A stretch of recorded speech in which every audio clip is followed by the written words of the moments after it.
Man proposes, God disposes. First of all, gentlemen of the press, it is with deep feelings and high sense of responsibility that I address you today on the subject of the 2025 UTME results, which has generated some traction in public discourse and social space. I want to begin by appreciating you for gathering here today, especially the press. I want to begin by appreciating you because your extensive coverage has highlighted the release of 2025 UTME results, formally announced on Friday night, May. Similarly, we appreciate all those who have lent their voices to the stringent complaints on the results we released, because you all did so out of concern. I appreciate our critics, one of whom, two of them are here. Here with us. I appreciate them immensely because they could have chosen to be indifferent to us. I agree with the person who said the opposite of love is not hate, it is indifference. The opposite of art is indifference. The opposite of truth, of faith, is indifference. And the opposite of life is not death, but indifference. By not being indifferent to JAMB, we are grateful. Today marks a moment we shall not soon forget, a day that should have been filled with celebration for what was, until recently, regarded as our most successful UTM exercise. Regrettably, this joy has been overshadowed by an easily avoidable error by one or two persons. Without equivocation, there has been a lot of hoopla since the result of 2025 UTME were released last Friday, 9th May. Despite the fact that JAMB is a responsive organization, the unusual level of public concern and loud complaints has prompted us to do an immediate audit or review of what happened, which we ordinarily would have done in June. I want to make it clear that our review and investigation revealed that there are grounds for the complaints about our 2025 UTME result, and the press conference is convened with a view to unveiling the bitter truth of our findings openly and objectively. We are all humans after all, but before any other thing, it is imperative that I shed light on the extent that JAMB goes to ensure quality in its processes and activities. JAMB and quality assurance. Gentlemen of the press, quality assurance is cardinal to the operation of JAMB. I can assure you that we scale all heights, fathom all depths, and traverse all horizons to ascertain that quality assurance mechanism permeate all our operations from the takeoff point to the finish line. We burn the midnight oil and we set our standards high. This is why we have guidelines, checklists, and protocols guiding our activities, right from the time of registration to the point of monitoring and supervision to the processing of results. As we know, we cannot clap with our sole hand as a single entity. We have several committees in place that are part of our quality assurance system. There are peace monitors of 41 women of substance who are all former principal officers of Nigerian universities. We have the chief external examiners for every state who are vice chancellors, rectors, and provosts themselves. In each state, we also have chief technical advisor, a reputable professor who is an expert in computing and cybersecurity. We have peace monitors, civil society group, equal opportunity, the general monitors, high-power opinion leaders, and technical advisor group, and virtues vanguard. All of these groups play a critical role and complement our staff in ensuring quality and troubleshooting challenges. Furthermore, we also have an in-house consultant and expert in software development and cybersecurity. Besides, we have introduced mock examinations since 2017 as primarily a quality assurance measure to test our system and intervene where necessary prior to the time of our examination. Knowing the nature of technology, our technical officers annually take tests before the successful ones are deployed to the field so that no point will incompetence set in. All our examination officials are profiled with their needs to ensure efficiency and accountability. We also have a robust system of in-house electronic testing experts led by a renowned professor of software engineering. We deploy our system to the use of high-profile organizations within and outside Nigeria as part of the broader strategy of ensuring that everything works well when we need it to work.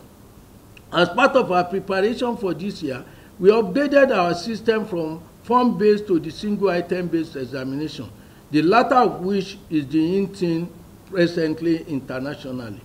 We simulated this system, streamlined our Autobot and Auto system, and still went ahead to develop our own JAMB test, a software innovated in-house by a small team led by our own staff, JAMB.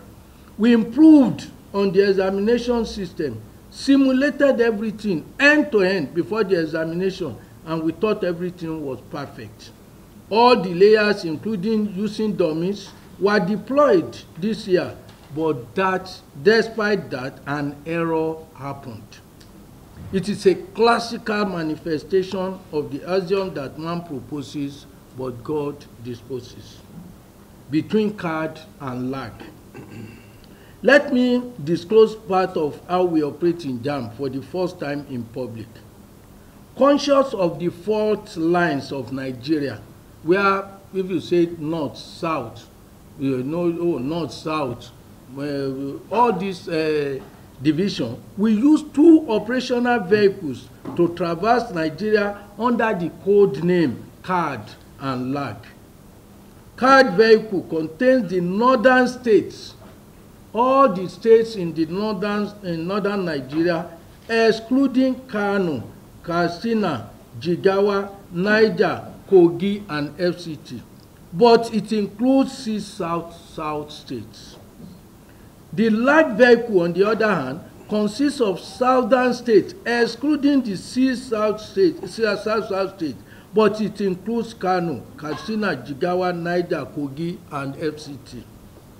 These vehicles are deployed to serve Nigeria as a whole, the south being part of the north and the north being part of the south, so there is no distinction north or south. We have gone into this to explain that we have 2 machines that we use, and it's not north-south, it's mixture, where you have 6 southern states in the south joining the north, removing 6 from the north, core north, and adding to the south, so that they will not be divided along our fault lines.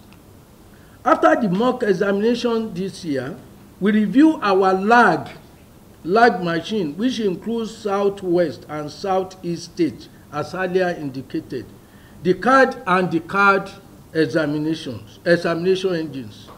We realized that the lag category, that's the one I told you is from the south, so it's likely the south, but including Kano, Katsina, Jigawa, and other 3 states of the north.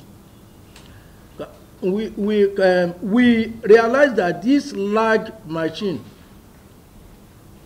the options to the item of our examination were not shuffled. That is, the answer to this question is A, it would say as A for every student, which was not part of what we used to do. What is A, option A to you, will be B somewhere, it will be C to some other, but this one just stagnated. We insisted that the shuffling must be effected so that everything can be won. After this was done, we tested the update as usual, and we were satisfied. We thereafter still did what we call dummy. We did the dummy, a simulation, a day before the examination. Everything seemed to be okay. In other words, we believe we were ready to deploy the items after some layers of testing the processes. However, On the second day of the examination this year, which was Friday, April 25, we discovered that there was some omission on the items within the lag category. An update for correction and grading adjustment was instantly made, and it was tested on Saturday, Sunday, and Monday. The update was applied after 12 a.m. on Tuesday on Tuesday morning, and it was successful. This was why all examinations across the country from Tuesday till the end of UTME had no problem. To correct and re-upload the responses, the results from the server of each center from lag. For the pre-Tuesday glitch, the service providers concerned with the result were deployed to effect the patch, but there were patch errors in some centers, that's some centers, for the first 3 or 4 days in only 2 locations. In simple terms, what I'm saying, while 65 centers, that is 206,610 candidates were affected in Lagos zone, comprising only of Lagos, 65 centers, 206,610 candidates. 92 centers, i.e. 173,387 were affected in Owerri zone, which includes the southeast states. In terms of states, 5 states of the southeast were affected, but in terms of number, over 200, all of them coming from Lagos State, were affected, but 173,387 from the southeast states. In clear terms, in the process of rectifying the issue, the technical personnel deployed by our service provider for lag, Lagos and Southeast zones, inadvertently failed to update some of the delivery servers. Regrettably, this oversight went undetected prior to the release of the results. Recall, gentlemen, that last year we overhauled our reporting system, which made obvious for the first time what has not caught much public attention, and thus sparked significant backlash from the Nigerian public, many of them who believed that there was failure. In response to widespread concern about what many feared, what many referred to as failure rate, we made adjustment this year to lower Only professional educators will know what that means.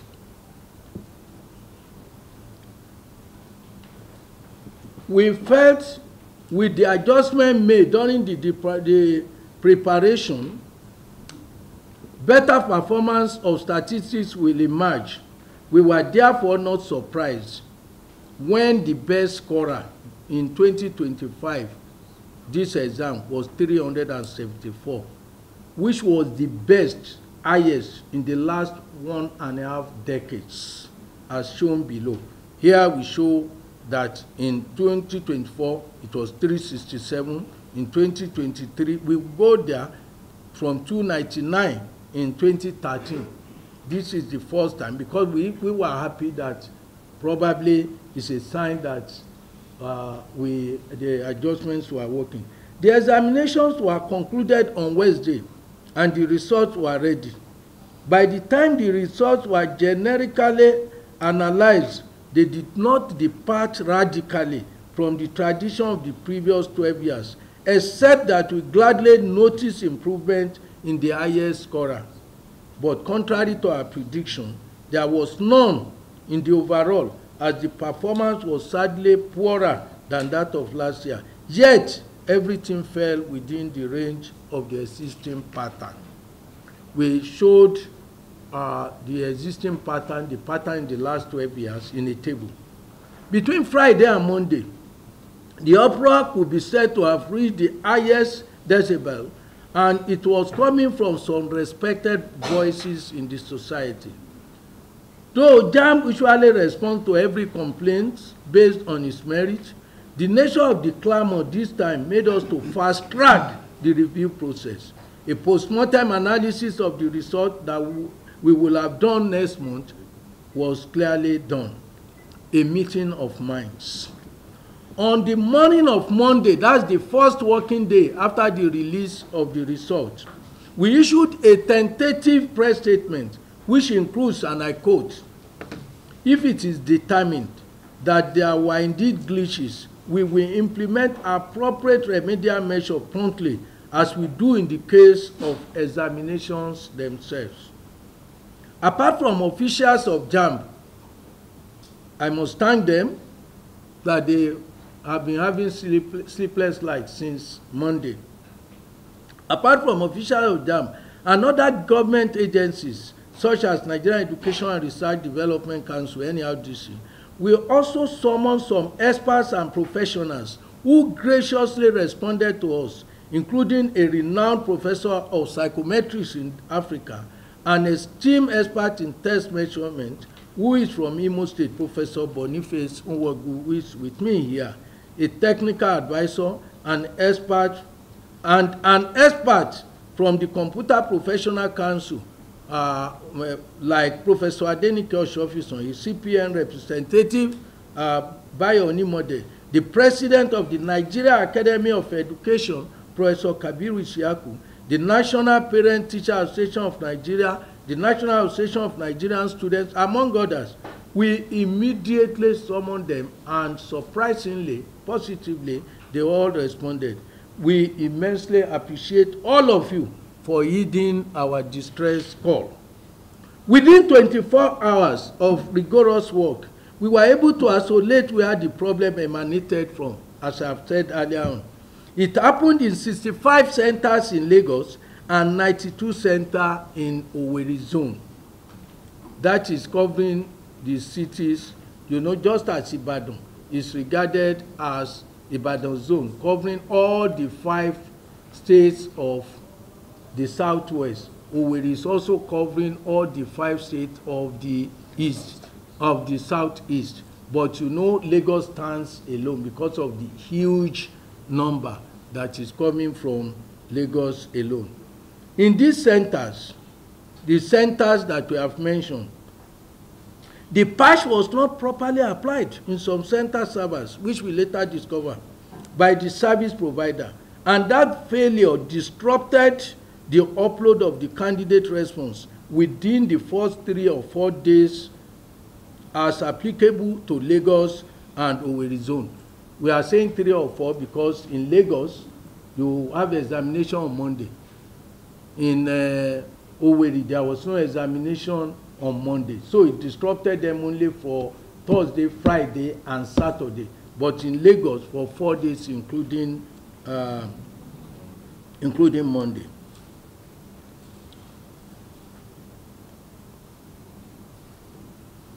The 2025 UTME that could have been our finest yet, were it not for the carelessness, negligence, and lack of concern exhibited by the agent entrusted with this crucial yet straightforward function. Immediately we realized this. We summoned the chief external examiners of Lagos, Imo, Anambra, Oyo, Abia, and Ebonyi, the 6 states affected. I'm happy they are with us. Fortunately, they all swiftly responded to join the group. We also invited Professor Bashir Galadanshi, a leading expert in computer science, to join the already people who are there, the National Association of Proprietors of Private Schools, because many of the people schools complaining seriously are schools from private school, and we didn't want to do anything that somebody will say, oh, they do something, we open our door widely. The NAPS, which was represented, National Association of Proprietors of Private School, which was represented by a leading voice in public advocacy, Dr. Mrs. Bukola Dosumuya, with us.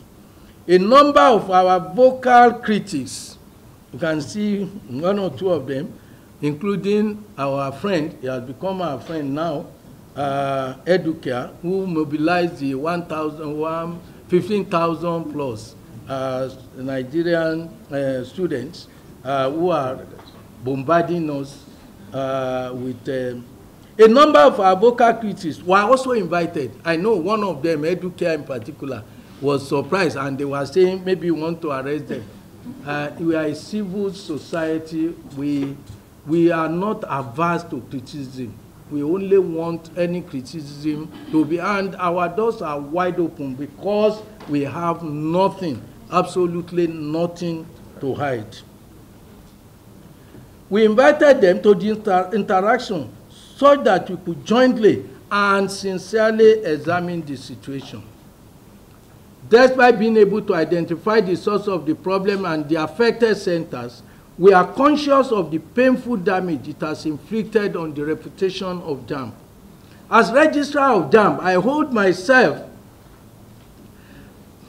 personally responsible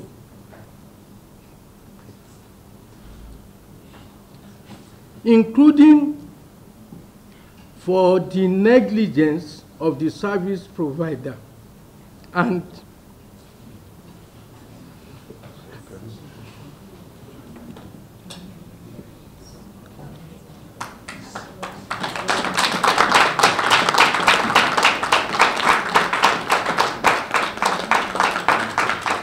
I unreservedly apologize for it.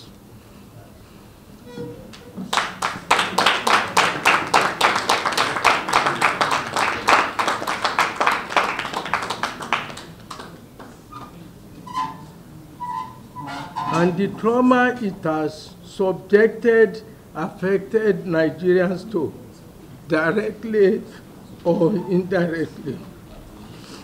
Yes.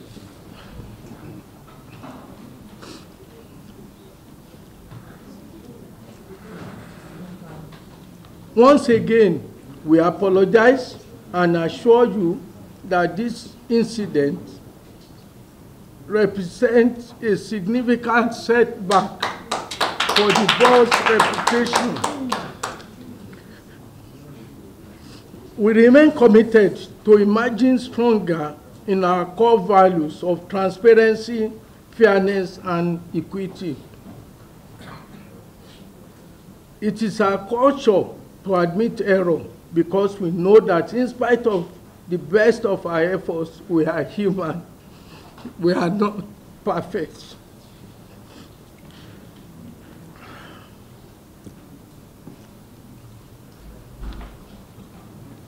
I'm sorry. The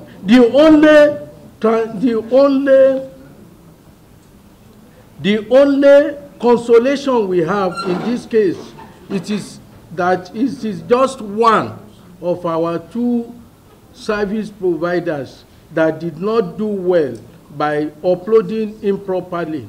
But it was not a case of glitches nor sabotage.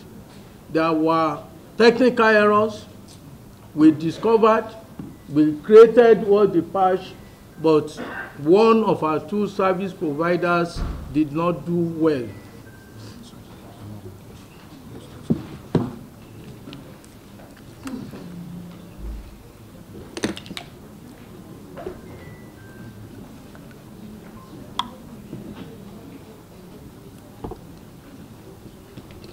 Thank you.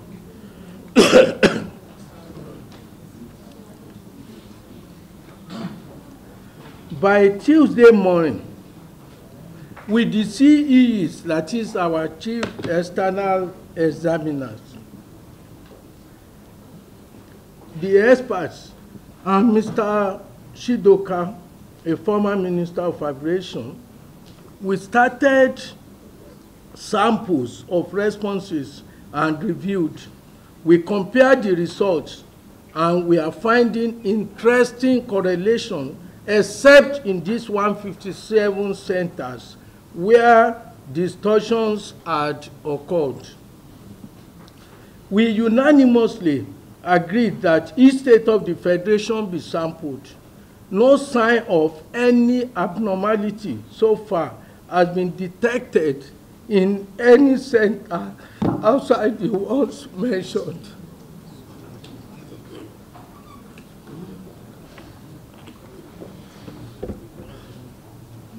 Thank you, Registrar JAMB. Thank you. Please, no problem. We unanimously agree, thank you. We unanimously agree that each state of the Federation be sampled. No problem without solution.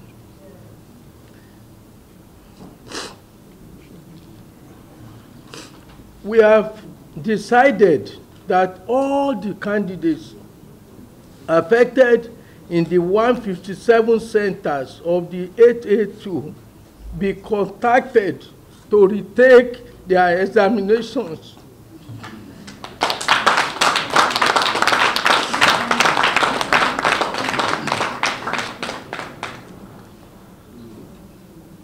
These candidates are to be contacted through text messages addressed to their registered phone number from tomorrow.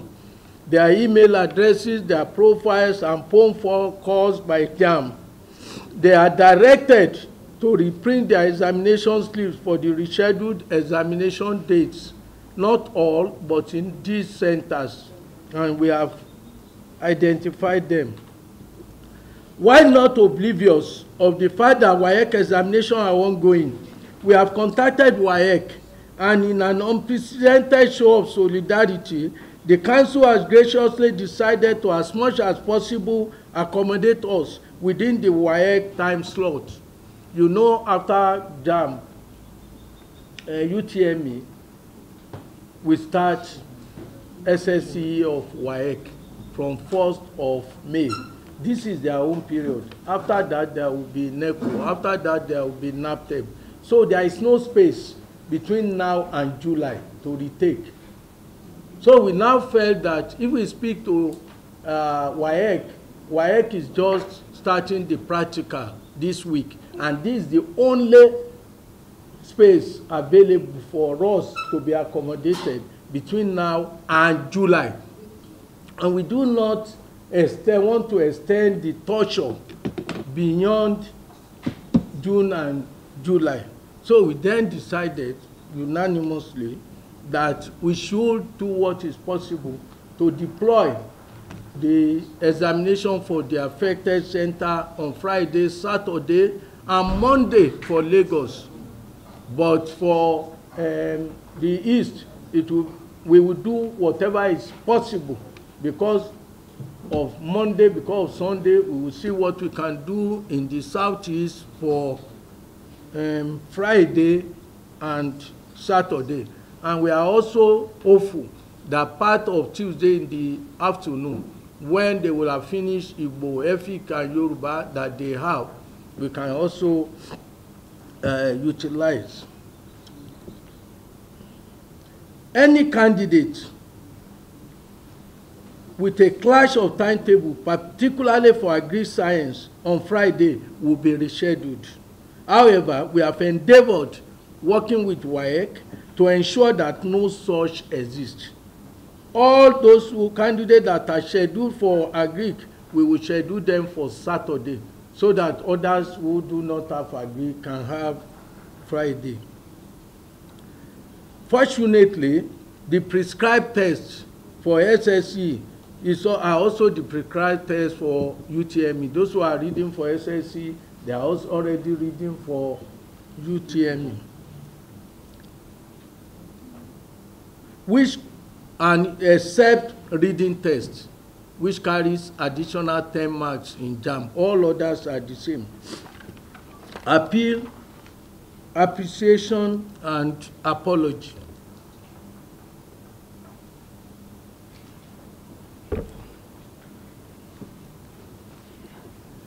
I understand that there are 3 powerful expressions which contain 1 word, 2 words, or 3. They are please, thank you, and I'm sorry. So I appeal to the candidates and those affected by the error of our system to accept the explanation I've given as the truth on this matter. I apologize and take full responsibility, not just in words.